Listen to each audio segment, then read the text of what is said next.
प्रिय दर्शकों, नमस्कार। आज आप सभी के समक्ष एक जातिका की जन्म कुंडली लेकर मैं उपस्थित हुआ हूँ। आप जन्म की डिटेल से देख पा रहे हैं। 24 मार्च 1970 का जन्म है। रात्रि में 9:05 का इनका जन्म है, मुंबई महाराष्ट्र का। अगर आप इस आधार पर कुंडली बनाएंगे तो कुंडली बनेगी तुला लग्न की और कन्या राशि की इनकी कुंडली बनेगी। राशि और लग्न के स्वामी को देखा जाए तो ये आपस में मित्र होते हैं, जिसके कारण किसी भी काम को मैनेज करना या अपने अनुसार चला लेना इनके स्वभाव में रहता है।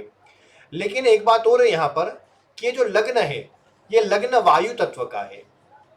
अब वायु तत्व का लग्न है और ये पृथ्वी तत्व की राशि है। दोनों में सामंजस्य का प्रभाव बहुत ज्यादा नहीं है।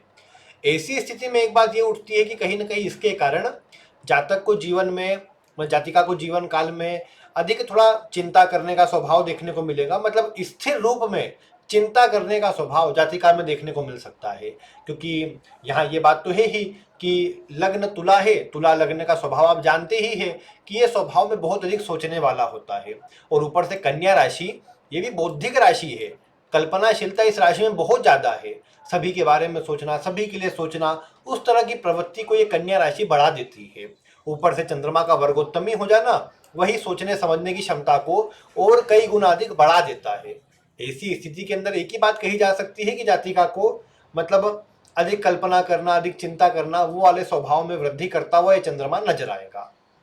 इसके अलावा अगर हम एक एक करके पहले ग्रहों की बात करें तो देखिए, लग्न में यहाँ पर गुरु विराजित है।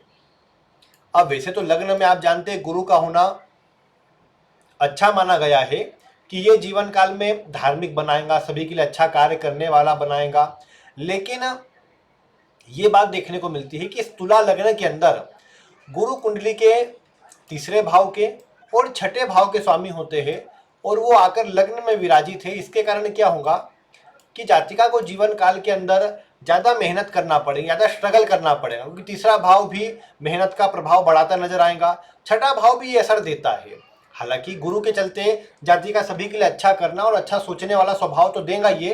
तुला लग्न के अंदर स्वभाव भी होता है कि सभी को साथ लेकर के चलना, सभी के लिए सोचना, और जो भी अपने आस साथ में जुड़े उनके लिए जो भी मतलब ठीक हो सकता है, उनके हित में हो सकता है, वो कार्य करने वाला स्वभाव यहाँ कई बार आप देखेंगे इस लग्न के अंदर गुरु के विराजित होने पर आ जाता है। लेकिन समस्या कहाँ आती है? समस्या वहां आती है कि इस गुरु को अगर देखेंगे तो लग्न में कारक नहीं है। इस कारण से क्या करेंगे कि जीवन में अन्य के सहयोग में कमी करेंगे, या ये बोल सकते हैं कि इनके कार्य जिनके लिए अच्छे करें उनसे कई बार उतना सहयोग न मिल पाए, या बदले में झूठी बदनामी करे, मतलब इनकी, या इनके ऊपर झूठे आरोप लगाए। इस तरह की बातें कई बार बढ़ती देखी गई है, जो इनको मतलब मानसिक रूप से अशांत कर देती है। तो ये एक समस्या यहाँ पर रहती है। लेकिन अगर एक बात मैं देखूं तो ये जो गुरु है यहाँ पर, ये आध्यात्मिकता के लिए अच्छे हैं। मैं आपको कई बार बता चुका हूं कि लग्न में विराजित गुरु ये आपके पूर्व के अच्छे कर्मों का परिणाम है। अब आप सोचते होंगे कैसे अच्छे कर्म, जब इस अच्छा कार्य करने के बाद भी कोई बदले में अच्छाई नहीं मिलती, सब जीवन में सभी के लिए अच्छा सोचने के बाद भी कोई अच्छा नहीं होता, तो फिर कहाँ इसका अच्छा प्रभाव मिल पाता है। लेकिन वास्तविकता में ये अच्छा प्रभाव आपको अपने जीवन काल में आध्यात्मिक क्षेत्र में मिलता है, या आप अपने जीवन में ये देख पाएंगे जब कोई बड़ी परेशानी आने वाली होगी तो गुरु वहां से आपको बचाने का काम करेंगे, आपकी सुरक्षा प्रदान करेंगे आपको। अब ये बात है कि यहाँ पर ये गुरु थोड़े मतलब इस लग्न में कारक नहीं होते, जिस कारण से मन अनुकूल प्रभाव थोड़ा कम मिल पाएगा। लेकिन एक बात पक्की है कि ये गुरु आपको जीवन काल में अच्छे क्षेत्रों में जोड़ेंगे। ये जीवन काल में धार्मिकता में जोड़कर रखेंगे, कोई नवम भाव को देखते हैं धार्मिकता में जोड़कर रखेंगे। सप्तम को देखकर अन्य की सहायता आपके द्वारा करवाते रहेंगे। पंचम को देख करके ये होगा कि आप अन्य के लिए अपनी तरफ से जो भी अच्छा दे सकते हैं वो देंगे, और उससे आपको जीवन काल में अच्छा परिणाम मिलेगा। पंचम का जो स्वामी होता है ये कहीं ना कहीं पूर्व जन्म, मतलब पंचम भाव पूर्व जन्म के लिए देखा जाता है। वहां पर गुरु के दृष्टि आना आपके पूर्व के अच्छे कर्मों को ही दर्शाता है। ये बात देखी गई है यहाँ पर। तो ये अच्छी बात है, यहाँ पर कोई खराब बात तो इससे है नहीं। यानी गुरु का प्रभाव भले संघर्ष वाला, परेशानी वाला है, लेकिन कम से कम आध्यात्म के लिए, धार्मिक क्षेत्र में आगे बढ़ने के लिए तो अच्छा है। यहाँ पर एक ही बात कही जाएंगी कि अन्य के लिए काम करे लेकिन अपेक्षा न रखे। शनि की दृष्टि है।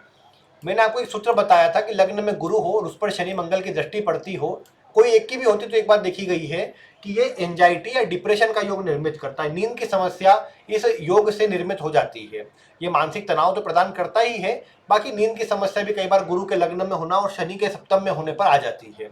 हालांकि शनि गुरु अच्छा सलाहकार इनको बनाएंगे, कार्य में ये दूसरों को सही सलाह दे, सही गाइडेंस दे, वो बात देखी जा सकती है, लेकिन मानसिक तनाव आदि का प्रभाव तो आ ही जाएगा। फिर इसके बाद अगर आप देखेंगे केंद्र में केवल इस सप्तम भाव में ही आगे ग्रह बैठे हैं, जो कि शनि और मंगल है। अब शनि मंगल का सप्तम में होना बहुत अच्छा प्रभाव तो कहा नहीं जाएगा। शनि मंगल साथ में होकर विस्फोट योग का निर्माण करते हैं, और यह अधिकतर देखा गया सप्तम में होने पर यह वैवाहिक जीवन के लिए बहुत बढ़िया नहीं रहते। अब चूंकि सप्तम भाव विवाह के लिए देखा जाता है, और यहाँ पर शनि मंगल जैसे ग्रह उस भाव को खराब करने की कोशिश करते हैं। और हालांकि गुरु की दृष्टि है, गुरु की दृष्टि देखने को मिली कि जब सप्तम भाव पर ये शनि मंगल के योग पर भी गुरु की दृष्टि होती है, तो बहुत आसानी से वो एकाएक अलग करने वाला प्रभाव देती नहीं है। ठीक है, शनि मंगल का प्रभाव है तो ज़्यादा बढ़िया प्रभाव तो मिलना नहीं है। मतलब ये देखने को मिलता है कि वैवाहिक जीवन भी उदासीन, या फिर सब अच्छा सोचने के बाद, सबके लिए अच्छा करने के बाद, या जीवन साथी के लिए भी अच्छा करने के बाद जो बदले में अच्छा मिलना चाहिए वो कई बार नहीं मिल पाता। या यही देखने को मिला है कि गुरु का प्रभाव भी यहाँ पर इन्हें अधिकतर मामलों में विवाह में मतलब उदासीनता ही प्रदान करता देखा गया है। बाकी शनि मंगल तो आप जानते हैं विवाह के लिए कोई अच्छा योग तो होता नहीं है। पार्टनरशिप में भी कहीं ना कहीं धोखा, या वही जैसा मैंने कहा जिनसे जुड़ना उन्हीं से धोखा मिलना, जिनके लिए अच्छा काम करना उन्हीं से धोखा मिलना वाली बातें बढ़ाता है। लेकिन बस इतना ही मैं कहूँगा, गुरु के लग्न में होने से ये कभी भी दूसरों की सहायता से मना नहीं करेंगे। दूसरों की सहायता ये करते रहेंगे, जिसका अच्छा परिणाम अपने ही जीवन में इनको मिलेगा कि इनको आध्यात्मिक रूप में ये ग्रह अवस्था आगे बढ़ाएंगी, जो इनको आगे के जीवन को इनको मतलब एक शुभ स्थिति निर्मित करता देखा जा सकता है। फिर अगर आप देखेंगे तो इनकी कुंडली में छठे भाव में अधिक ग्रह बैठे, जिसमें लग्न का स्वामी शुक्र है। हालांकि मैंने एक बात आपको एक शॉर्ट वीडियो में बताई थी कि सिर्फ शुक्र ही एक ऐसा ग्रह है जो मतलब कुंडली के 12 भावों में अच्छा प्रभाव देता है। भगवान शिव की तपस्या करके ये वरदान शुक्राचार्य ने मांगा था। अब यहाँ एक समस्या ये आ गई थी कि उनको छठे भाव में अच्छा प्रभाव देने वाला नहीं माना गया था, या भगवान शिव ने उनको छठे भाव में अच्छा प्रभाव न दे पाएंगे ऐसा कहा था। लेकिन एक बात देखने को मिली कि उनकी प्रार्थना से उन्होंने इतना कम से कम अपने तपोबल से ये प्रभाव लिया कि कम से कम मैं अपने लग्नों के अंदर, मतलब तुला लग्न, वृषभ लग्न के अंदर छठे में अच्छा प्रभाव दूँ। तो अगर आप तुला लग्न में देखेंगे तो छठे भाव में ही यहाँ शुक्र की उच्च राशि आती है। तो ऐसे में इनको छठे भाव में भी अच्छा प्रभाव देने वाला माना गया है, और अच्छा प्रभाव देते भी है। लग्जरी के ऊपर, सुखों के ऊपर ये खर्च करवाते हैं, भौतिकता भी जीवन में प्रदान करते हैं, और जीवन काल में सुखों के लिए भी स्थिति को सकारात्मक बनाने का कार्य करते हैं। मतलब उसके लिए भी कोई विशेष खराबी देखने को मिली नहीं। हाँ, ये चाहते बढ़ जाती है शुक्र के चलते, भोग विलास सुख सुविधा की चाहते बढ़ जाती है शुक्र से। और ये शुक्र हालांकि गुरु आध्यात्मिक ग्रह लग्न में है, जो उम्र के साथ में आध्यात्मिकता को बढ़ाता है, लेकिन ये शुक्र कहीं ना कहीं भोग विलास सुख सुविधा को बढ़ाता है। अब इन दोनों का जो परिवर्तन हुआ है ये जातिका को पूरी तरह कंफ्यूज रखेगा। कैसा कंफ्यूज? गुरु चाहेगा कि व्यक्ति सब कुछ त्याग करके, सब कुछ इतना ध्यान न देकर आध्यात्म की ओर चले जाए, और ये शुक्र चाहेगा कि नहीं, ये जातिका चले जाए भोग विलास की ओर, सुख सुविधा में रहा जाए। अब ये दोनों चीजें जातिका को एक दूसरे तरफ परेशान करेंगे, और जातिका इसी में उलझे हुआ प्रभाव महसूस करेंगी। इसीलिए मैं ये समझता हूँ कि यहाँ दशा के अनुसार निर्णय लेना चाहिए। अब चूंकि अभी शनि की दशा है, तो शनि में तो पूर्ण रूप से वैराग्य वाला प्रभाव में वृद्धि होती है। तो जब तक शनि की दशा है तब तक जीवन में अधिकतर वैराग्य जैसे प्रभाव में वृद्धि रहेंगी। हालांकि भौतिक सुख सुविधा ये शनि इस लग्न में दिला जरूर देगा, लेकिन आध्यात्म वाला प्रभाव, वैराग्य वाला प्रभाव, या एक ही जैसा रूटीन चलते रहना जिसके कारण मानसिक रूप से अशांति रहना, वैसे प्रभाव में वृद्धि शनि कर देगा। लेकिन अब चूंकि आगे बुध लगेगा, तो बुध कैसा ग्रह होता है? बुध हालांकि मीनी राशि में, वो भी आध्यात्म में जोड़कर रखेगा, लेकिन बुध के अंदर भोग विलास सुख सुविधा भी प्राप्त होंगी, और सुखों की ओर चाहत भी बढ़ जाएंगी। तो वो बुध का प्रभाव हालांकि ज़्यादा अच्छा नजर आता है, क्योंकि उस समय तक मानसिक अशांति चिंता में कमी आएंगी और अच्छा प्रभाव बढ़ता नजर आएगा। बाकी एक बात तो है कि छठे में ये जो ग्रह बैठे हैं, हालांकि शुक्र बुध ये स्वास्थ्य में प्रभाव ठीक ही देते हैं। सूर्य भी यहाँ पर शत्रुओं से, विरोधी से रक्षा करता है, अच्छा प्रभाव देता है, और ये लाभ का स्वामी है, तो धन के लिए भी अच्छा है। कोई धन के लिए भी खराब नहीं कहा जाएगा, धन सुख सुविधा के लिए अच्छे योग है। लेकिन बस बात उतनी है कि यहाँ प्रभाव उतना ही देखने को मिला कि अन्य के लिए जितना अच्छा करो उसमें बदले में कुछ अच्छा नहीं मिल पाएगा, ऐसी कुछ बातें आ सकती है। और मेनली इस कुंडली के अंदर एक ही समस्या है, और वो है लग्न में गुरु का विराजित हो जाना और उस पर शनि की दृष्टि आ जाना। क्योंकि लग्न में, जैसा मैंने कहा कि लग्न में अगर कोई कमजोरी आएंगी तो उसका असर जीवन में ज़्यादा मतलब ऐसा इस तरह का मिलता है जो नेगेटिव प्रभाव में ले आता है। मतलब जैसे एंजाइटी डिप्रेशन वाला योग तो कहा ही मैंने। नवमांश में भी गुरु लग्न के अंदर विराजित है, शनि की राशि में भी है, नीच राशि के अंदर है। तो गुरु मतलब कहीं ना कहीं एक ऐसा ग्रह बन रहा है जो इनको आध्यात्मिक क्षेत्र में बढ़ाना चाहता है, लेकिन ये भी बढ़ना चाहते हैं लेकिन सही प्रभाव दे नहीं पाएगा, क्योंकि दोनों ही राशियां जो उसको मिली है वो उसके मन अनुकूल राशियां मिली नहीं है, इसलिए वो विपरीत प्रभाव दे पाएगा। ऐसी स्थिति है यहाँ पर। इसीलिए ये कहा जा सकता है कि यहाँ पर इन्हें अपनी तरफ से जो आध्यात्मिक कार्य, धार्मिक कार्य वो करते रहना चाहिए, लेकिन कोशिश करना चाहिए कि अपने जीवन को बैलेंस रखा जाए, कुछ नई और क्रिएटिव चीजें की जाए तो उनके लिए अच्छा रहेगा। क्योंकि देखो एक बात क्या है, गुरु का अगर पूरी तरह प्रभाव ले लो, अगर मैं इनके जीवन पर प्रभाव नजर आता है गुरु का, लेकिन वो क्या करेगा, इनके जीवन को एक जैसा बना देगा, उदासीन सा, कि जिसमें ये एक ही तरह की रूटीन को फॉलो कर रहे हैं, ज़्यादा कुछ नयापन जीवन में आ नहीं रहा, और उस कारण से अपने जीवन से उब जाएंगे, और फिर क्या करना है क्या नहीं करना, ऊपर से फिर मानसिक अशांति का जो प्रभाव ये दोनों दे रहे हैं, एंजाइटी आदि वाला, वो कहीं ना कहीं जातिका को फिर और समस्या प्रदान करेगा। तो ये स्थिति यहाँ पर थोड़ी सी कमजोर कही जा सकती है इसी कारण से। अन्यथा लग्न में गुरु होना ये कोई खराब योग तो है नहीं, शनि भी सप्तम में कोई विशेष खराबी देता नहीं है। हालांकि मंगल है, मंगल यहाँ खराबी देता है, मंगल इतना अच्छा नहीं है, लेकिन शनि तो ठीक ही था।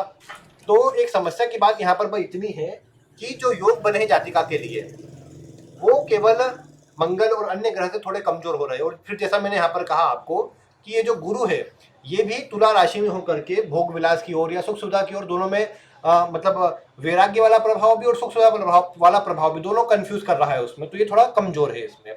हालांकि बहुत हद तक बुध की दशा आ जाने से, हालांकि अभी 3-4 वर्ष है, उसमें भी 4 वर्ष है तो कम से कम है ही, तो बुध की दशा आ जाने से थोड़ा सा मतलब रिलीफ आगे 27 के अगस्त के बाद से ही प्राप्त हो पाएगा, तो थोड़ी स्थिति वहीं से बेटर हो पाएंगी। अभी तो कम से कम एकाएक वैसी स्थिति बन जाए वैसा संभव नहीं है यहाँ। हालांकि राहु भी देखो, पंचम का राहु करता क्या है, बहुत सारे लोगों से जोड़ता है, ऑनलाइन चीज़ों से जोड़ना, ये राहु का काम होता है। दिखावटी चीज़ों पर खर्च करना, सुख सुविधा में रहना, भोग विलास पर और अच्छा मतलब सुखों पर खर्च करने वाला प्रभाव राहु निर्मित करता है। बाकी राहु के कारण मैंने आपको बताया कई बार कि इस राहु के कारण जीवन काल में अन्य का सहयोग नहीं मिलता। मतलब ऐसे कहने को तो बहुत सारे दोस्त से पहचान होंगी, अच्छे लोगों से पहचान होंगी, लेकिन कभी भी सपोर्ट में एक या दो ही कई बार मिल पाते, ज़्यादा नहीं मिल पाते, सपोर्ट वाले एक दो ही बन पाते हैं। तो वो प्रभाव यहाँ राहु में आ जाता है।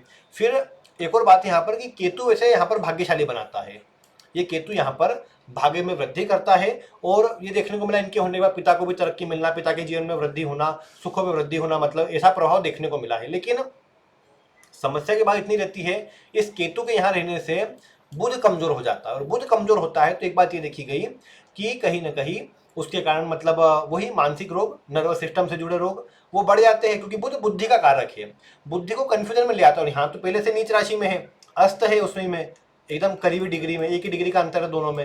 तो ये कहीं ना कहीं स्थिति इस प्रकार की बन गई है सूर्य बुध और यहाँ पर मतलब केतु के कारण, कि कहीं ना कहीं जातिका को मानसिक रूप से अशांति बुध के कारण भी मिलेंगी। अब ऐसे में कहीं ना कहीं पूरी कुंडली का अगर आप निचोड़ देखेंगे तो एक बात तो ये सामने आती ही है कि कुंडली के अंदर केवल अधिक सोचना, कल्पना करना, चिंता करना, और फिर शनि मंगल इन ग्रहों के चलते एक जैसी रूटीन को फॉलो करना, ये जातिका के लिए मानसिक तनाव या चिंता प्रदान करने वाला बन गया है। अब इसी को थोड़ा ठीक करना है इसमें। बाकी इसके अलावा एक बात ये भी है कि चंद्रमा अगर देखेंगे तो कुंडली के 12वें भाव में, कन्या राशि में। अब ये 12वें भाव का चंद्रमा भी मतलब अधिक सोचना, कल्पना करना, उस तरह का प्रभाव तो देता है। बाकी यहाँ कन्या राशि में है, तो कन्या राशि में हो जाने से वो चीजें बढ़ेंगी, और किसी की कन्या राशि है दूसरों की मतलब दूसरों को परेशानी से बचाने वाली, या दूसरों की परेशानी से आप उनको बाहर निकालने की कोशिश करें, वो प्रभाव देती है। गुरु परोपकारी परोपकारी बनाता है। परोपकारी ग्रह लग्न में है, चंद्रमा 12वें में है, तो आप क्या करेंगे कि दूसरों को परेशान देखा और वहां उनकी परेशानी को दूर करने चले गए। लेकिन यहीं पर क्या होगा कि ये जो इसकी स्थिति है चंद्रमा की, ये गुरु की स्थिति अच्छा करने के बाद भी उतना अच्छा प्रभाव देंगी नहीं, और मानसिक रूप से जो अशांति होती है वो प्रदान कर देंगी। गुरु के चलते, लग्न में गुरु के चलते मैंने कई बार कहा है, वैवाहिक पारिवारिक जीवन बहुत अच्छा नहीं रहता, मिला जुला प्रभाव रहता है, तो वो एक उदासीनता जीवन में आ जाती है कई बार। और अभी लंबे समय से शनि की दशा चल रही है, शनि की दशा 19 साल की होती है। अब उसमें से जैसे अभी मतलब अगर देखा जाए तो मतलब यही कहा जाएगा कि केवल जो 3 वर्ष का समय शेष बचा है वो यहाँ पर जातिका को थोड़ा धीरे धीरे करके निकाल देना चाहिए। विशेषकर एक और बात क्या है कि जब तक राहु है, मतलब फरवरी 25 तक, तब तक भी एक बात है कि थोड़ी सी जो मानसिक तनाव या चिंता वाली स्थिति है वो थोड़ी अधिक देखी जा सकती है। लेकिन जब धीरे धीरे करके हाँ ये कहा जाएगा कि जो स्थिति है इनकी वो अनुकूल होगी, तो प्रभाव अपने आप बाकी भी सारा ठीक मिल जाएगा। मतलब यहाँ पर ये कहा जाएगा कि जो इनकी स्थिति है वो सुधर जाएंगी, इनकी स्थिति जो है वो अच्छी प्रभाव देने वाली बन जाएंगी। तो ये वाला प्रभाव यहाँ पर है, क्योंकि गुरु लग जाएगा। गुरु, हालांकि शनि गुरु ये ऐसे ज्ञान देना, शिक्षा देना, उसके लिए तो अच्छे, आध्यात्मिकता के लिए अच्छे हैं, लेकिन पारिवारिक वैवाहिक जीवन के लिए वो भी अच्छे नहीं है, या भौतिक सुख सुविधा के लिए वो भी अच्छे नहीं है। तो थोड़ा इसमें भी मतलब अगर आध्यात्म के दृष्टिकोण से देखें तो इनके लिए अच्छा है ये शनि में गुरु के अंदर। बाकी अगर इनकी कुंडली को देखें, अगर इनकी कुंडली से मैं अगर ये पूछूं आपसे कि अगर आप इनकी कुंडली देखें तो क्या कहेंगे इनके लिए, कि इनके लिए क्या अच्छा है? भोग विलास सुख सुविधा, जो इनका मूल लग्न है, तुला लग्न क्या है? तुला लग्न ऐसा लग्न नहीं है जिसमें मैं ये कहूँ कि आपको जीवन में अकेला अपने लिए सोचना है, अपने लिए करना है। ये लग्न है ही नहीं वैसा। तुला लग्न के अंदर जन्म हुआ है तो आपके जीवन का मुख्य जो कार्य है, उद्देश्य जो है वो यही है कि आपको दूसरों से जुड़ना है, दूसरों की परेशानी को दूर करना है, हर परिस्थिति में अपने आप को ढाल लेना है, और विपरीत परिस्थिति होने पर भी अपने आप को उसमें एडजस्ट करके दूसरों के लिए किस प्रकार आप अच्छा कर सकते हैं वो सोचना है। और गुरु यहाँ वैसे तो अच्छे कार्य करवाते रहेगा हमेशा, लेकिन बस समस्या उतनी ही है कि वो जो एक कई बार अगर आप चाहत रहे आपके मन में कि मुझे अन्य से कुछ मिले, तो वो थोड़ी समस्या रह सकती है। नहीं तो मैं ये कहूँगा कि जो गुरु की स्थिति है ये भी आपसे एक ही बात चाहती है कि आप दूसरों की परेशानियों को दूर करने पर ध्यान दें। जैसे यहाँ पर आप एक और बात देख पा रहे हैं कि लाभ भाव का स्वामी सूर्य कुंडली के छठे भाव में, जैसा मैंने आपको कई वीडियो में कहा है पूर्व की, कि लाभ का स्वामी जहां होता है वो भी दर्शाता है कि पूर्व में वो इच्छा आपकी बाकी रही थी। छठे भाव में जो इसका मतलब क्या है कि दूसरों की सहायता करना, दूसरों की सेवा करना, दूसरों के लिए अच्छा सोचना, ये आपका बाकी रहा है। और इस जीवन में आप कोशिश करिए कि जो भी जरूरतमंद, जो भी सहायक, मतलब जो ऐसे लोग देखते हैं जिनको सहायता की आवश्यकता है, उनको अपनी ओर से सहायता प्रदान करें। उनको जितनी सहायता आप देंगे उतना अधिक आपके लिए अच्छा रहेगा, आपको अच्छा प्रभाव मिलेगा। तो ये काम यहाँ पर जरूर से करते रहना चाहिए। इस कुंडली के अंदर मैं समझता हूँ कि सुख सुविधा आदि के लिए कोई खराब प्रभाव नहीं है। बस ये जो मानसिक अशांति, चिंता जो बनी हुई है, जो गुरु और शनि के आमने सामने होने से बनी है, इसको थोड़ा ठीक करना है सबसे पहले तो। और उसके लिए एक काम क्या कर सकती है जातिका, कि वैसे तो कोई धार्मिक कार्य में जुड़े हुए होंगे, धार्मिक कार्य करते भी होंगे, लेकिन कुछ ना कुछ अगर धार्मिक पढ़ते रहा जाए तो इनके लिए अच्छा रहेगा। फिर छठे का स्वामी है ये गुरु लग्न में विराजित है, छठा भाव सेवा का होता है। तो यहाँ पर मैं कहूँगा कि अन्य को, जो मतलब या तो मैं कहूँ कि जो सफाई कर्मचारी होते हैं, ऐसे किसी लोगों को कुछ ना कुछ खाने की वस्तु प्रत्येक गुरुवार को दान करते रही जाए, तो इससे भी अच्छा प्रभाव मिलेगा ये छठे भाव में बैठे ग्रहों का। तो ये भी एक स्थिति अच्छी रहेंगी। और या तो फिर अधिक चिंता या तनाव रहता हो तो ऐसी अवस्था से बचाव के लिए एक काम ये भी कर सकते हैं कि गुरु के लिए, गुरु का जो रत्न होता है, जो सुनहला, मतलब उपरत्न वाला रत्न धारण करना है, सुनहला, वो धारण कर ले, प्रभाव ठीक रहेगा। उससे मानसिक चिंता तनाव कम हो जाएगा और सारा प्रभाव जो है इनको अच्छा मिलने लग जाएगा। आपको दर्शक के मन में आ सकता है कि इस लग्न में तो कारक नहीं है, सबसे खराब प्रभाव देता है, लेकिन मैं बता दूं कि इस कुंडली के अंदर जब आवश्यकता होती है, हमको रत्न कभी भी ऐसे धारण नहीं करते कि इस कुंडली में कारक है कि मारक है, कैसा प्रभाव है। रत्न की आवश्यकता उतनी होती है कि उसका पर्पस क्या है। अब जैसे गुरु का रत्न पहनने से क्या होगा कि व्यर्थ की कल्पना चिंता से इनका बचाव होगा, इनको कम से कम एक सही मार्ग मिलेगा जो इनकी चिंताओं को कम करने वाला रहेगा। वैसे हालांकि बुध में वो प्रभाव है पहले ही, जो आगे बुध की दशा आने वाली है उसमें अपने आप ये प्रभाव है कि वो इनको सही मार्ग दिला देगा, वो इनकी चिंताओं से इनको बाहर निकाल लाएगा। लेकिन बुध को आने में भी 3 वर्ष का समय तो नजर आता है। तब तक के लिए एक काम यही है कि गुरु का रत्न पहन कर रखे। हालांकि आगे भी गुरु का रत्न पहने रहेंगे तो उससे कोई खराबी नहीं है, कि गुरु यहाँ पर कोई खराब प्रभाव नहीं दे रहे हैं। और रही बात यहाँ पर गुरु से क्या होगा कि इनका मन शांत रहेगा, चिंता आदि कम होंगी और प्रभाव अपने आप देखने को मिलेगा कि शुभ होता चला जाएगा, जो इनके लिए एक बहुत अच्छी स्थिति को निर्मित करेगा। बाकी इस कुंडली के अनुसार यही एक काम जो है वो मुझे सबसे अच्छा नजर आता है। और साथ ही साथ मैं ये कहूँगा इस कुंडली को देखते हुए कि यहाँ पर जैसे शनि मंगल की ऊर्जा है सप्तम भाव में, ये भी थोड़ी विपरीत ऊर्जा हो जाती है दोनों की, क्योंकि दोनों साथ में है। अब ऐसी स्थिति के अंदर एक काम यही करना चाहिए कि इन दो ग्रह का प्रभाव अच्छा लेने के लिए मानसिक, मतलब चिंता तनाव आदि से बचाव के लिए हनुमान चालीसा का नित्य पाठ करना चाहिए। या फिर मैं कहूँ कि अगर यूं भी पंचमेश शनि बनते हैं तो एक तो महिषासुर मर्दिनी स्तोत्र ये डेली सुनना चाहिए जातिका को, या पढ़ना चाहिए।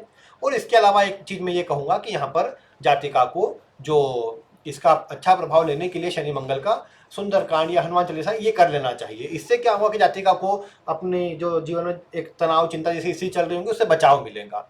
गुरु के लिए वैसे तो मतलब एक ब्रेसलेट भी आता है यही सुनहले रत्न का, जो सिट्रिन नाम का रत्न होता है, उसी को मतलब सुनहले को ही बोलते हैं, कोई अलग रत्न नहीं है। सिट्रिन नाम अगर सर्च करेंगे ऑनलाइन तो मिल जाएगा। ये रत्न भी मतलब क्या करता है कि वही काम करता है, मानसिक तनाव से बचा लेता है। तो ये भी एक ठीक रहता है, इसका प्रभाव भी मतलब अच्छा रहता है।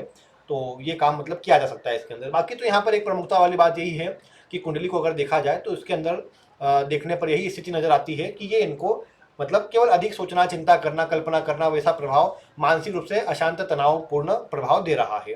बाकी अभी करने योग्य काम में जो बताया है वो करना चाहिए, और नित्य कोशिश करना चाहिए कि अपने आप को किसी न किसी काम में व्यस्त रखा जाए।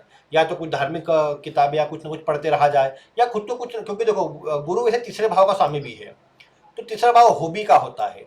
ऐसे में जो स्वयं को कोई कोई चीज़ की हॉबी हो, मतलब कुछ पढ़ना, सीखना, या फिर कुछ ड्राइंग का, कई बार कुछ लोगों को शौक होता है ड्राइंग करना, या फिर कुछ मतलब पेंटिंग करना, इस तरह का भी शौक होता है, कोई गार्डनिंग का शौक होता है किसी को। तो ऐसे कोई जो काम जो स्वयं को शौकिया तौर पर अच्छे लगते हो, ऐसे किसी काम को करना चाहिए। उससे क्या होगा कि इनकी कुंडली में जो गुरु का असर है वो अच्छा होगा, और गुरु यहाँ पर जैसे मिलने के अधिक सोचने वाले प्रभाव को बढ़ा रहे, तो वो थोड़ा नियंत्रित हो जाएगा। बुध के लिए भी वही बात है ना कि बुध को तो सीधे बलवान कर नहीं सकते।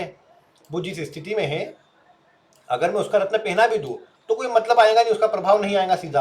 इसलिए गुरु की राशि में बैठा है, गुरु को बलवान करने से ये बुध अपने आप बलवान हो जाएगा।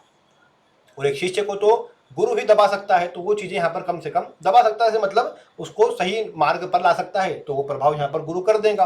तो ये काम कर लेना चाहिए। बाकी तो आगे बुध की दशा लगेगी वो और ठीक है। अभी राहु जब तक है फरवरी तक, तब तक थोड़ा सा मध्यम, बाद में धीरे धीरे स्थिति सुधर जाएंगी। तो जो उपाय बताए वो करने से जातिका के लिए सारा प्रभाव अच्छा हो जाएगा। बस अपना उद्देश्य इतना रखें कि दूसरे जो जुड़ते हैं उनके लिए कोई अच्छा कर दें, बदले में अपेक्षा न रखें कि कोई अच्छा मिलेगा। भाई ये सोच के जातिका काम करते रहे, दूसरों के लिए अच्छा करते रहे। चैरिटी देखो, दशम का स्वामी चंद्रमा 12वें भाव में है, तो कोई चैरिटेबल ट्रस्ट से या फिर ऐसा काम जो गरीब लोगों के लिए मतलब असहाय लोगों के लिए किया जाता हो, जो शारीरिक रूप से विकलांग लोग ऐसे को लिए किया जाता हो, या जो मानसिक रूप से परेशान है जो लोग, उनके लिए कुछ किया जाता हो, ऐसे कोई कार्य, अगर ऐसे कोई कार्यों में जातिका जुड़ जाए जो दूसरों की सेवा से जुड़े हो, सहायता से जुड़े हो, तो बहुत बढ़िया प्रभाव मिलेगा। और जीवन में मतलब ये देखने को मिलेगा कि चिंता से मुक्ति मिल जाएगी। क्योंकि एक बात क्या है ना, चंद्रमा 12वें का अच्छा होता है। यहाँ ये देखने को मिला कि दूसरे समझते हैं कि हाँ यही व्यक्ति जो मेरी सहायता कर पाएगा, और इसी चंद्रमा के कारण ये देखने को मिला है कि दूसरे अपने मन की बात जो दूसरों को नहीं बताते आपको बता के चल जाएंगे, जैसे जाते जाते को बता के चल जाएंगे।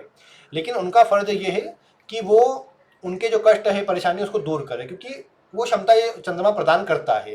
तो कोशिश वैसी ही रखनी चाहिए कि दूसरों की सहायता करते रहा जाए। वही इस कुंडली का उद्देश्य भी है। भोग विलास सुख सब मिलते जाएंगी, लेकिन जो गुरु का प्रभाव ज्यादा पास में है, इसलिए नवमांश में भी है। इसलिए मैं बोल रहा हूँ कि यहाँ पर मुख्य उद्देश्य इतना रखिए कि अपना जो अच्छा परिणाम है, अच्छा जो कार्य है वो करते रहे। अगले जन्म आदि की स्थिति फिर इसी में अच्छी हो जाएगी। क्योंकि क्या है ना, अगर मैं कहूँ कि वैसे तो कुंडली के तीसरे भाव से जन्म का विचार होता है, और अगले अगले जन्म को देखना हो तो फिर अष्टम से, क्योंकि अष्टम भाव मृत्यु का है, तो वहीं से कुछ, जहाँ मृत्यु होगी वहीं से कुछ नया उत्पन्न भी होगा फिर आगे। तो ऐसी स्थिति में ये कहा जा सकता है कि जो इसका प्रभाव है चंद्रमा का, माफ कीजिएगा, इसमें अष्टम भाव का स्वामी शुक्र ही है उच्च राशि के अंदर। तो ये दर्शाता है कि अगर इस जीवन में आप अपनी ओर से जो दूसरों की सहायता है, दूसरों के लिए अच्छे काम है वो कर देंगे। विशेषकर दूसरी राशि फूड या खाने की होती है, तो अगर आप दूसरों को दान आदि में कुछ खाने की वस्तु देते रहेंगे तो देखने को मिलेगा जीवन में परेशानियों से बचाव हो जाएगा। तो ये कुछ स्थिति रहेगी, ताकि मतलब ये बात तो है कि आगे का इनका जीवन जो इनको अगले जीवन में मिलने वाला है वो प्रभाव तो सब ठीक है। क्योंकि 12वें का स्वामी से भी अगर विचार करो तो वो नवमांश में, दशम भाव में, सूर्य के साथ में, भले सूर्य नीच राशि में लेकिन अपने मित्र की राशि में है, प्रभाव वहाँ भी ठीक आ रहा है। तो स्थिति मतलब अच्छी नजर आती है, कोई उसकी खराबी नहीं है। बस करने योग्य कार्य इतना ही है कि ये अपनी ओर से दूसरों की सहायता करते हैं, और जो मानसिक तनाव, चिंता है उसके बचाव के लिए किसी न किसी काम में लगे रहे। अपने आप देखने को मिलेगा कि जीवन में जो अच्छा परिणाम है मिल जाएगा, और जो भी मतलब परेशानी, चिंता, मानसिक तनाव, रुकावटें जो भी है वो सब दूर हो जाएगी। तो भाई यही एक जो काम है ये करते रहे, इससे प्रभाव अच्छा मिलेगा। बाकी तो प्रिय दर्शकों, अगर आप इनके विषय में कुछ बताना चाहें, आपका स्वागत है, आप वीडियो में कमेंट करके बता सकते हैं। बाकी आज की वीडियो में इतना ही। वीडियो देखने के लिए आपका बहुत बहुत धन्यवाद।